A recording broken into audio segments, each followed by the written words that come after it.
વડોદરામાં જાંબુઆ બ્રિજ પર દેખાયો છે મહાકાય મગર. બ્રિજ પર મહાકાય મગર દેખાતા લોકોમાં કુતૂહલ સર્જાયું. મગરને જોવા બ્રિજ પર લોકોની ભારે ભીડ.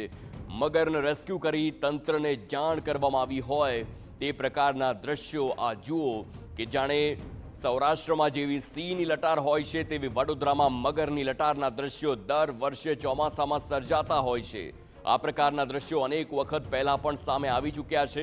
હાલ આ મગરના રેસ્ક્યુની કામગીરી પણ હાથ ધરવામાં આવી, પરંતુ આ દ્રશ્યો મોબાઈલ કેમેરામાં કેદ કરવામાં આવ્યા અને જુઓ કે કેવી રીતે બિંદાસ બ્રિજ પર આ મહાકાય મગર લટાર મારી રહ્યો છે કે જાણે તે પોતાના ઘરમાં જ ફરતો હોય અને એક રૂઆબ સાથે ફરતો હોય તેવું લાગી રહ્યું છે. પરંતુ આ મગરને જોવા માટે લોકોની ભીડ ઉમટીને લોકોમાં પણ એટલો જ ભય હોય છે, કારણ કે આ મગર ગમે ત્યારે હુમલો કરે અને જીવલેણ હુમલો કરે તેટલો સક્ષમ હોતો હોય છે અને એટલા માટે જ આ ભયનો માહોલ વડોદરામાં દર વર્ષે ફેલાતો હોય છે.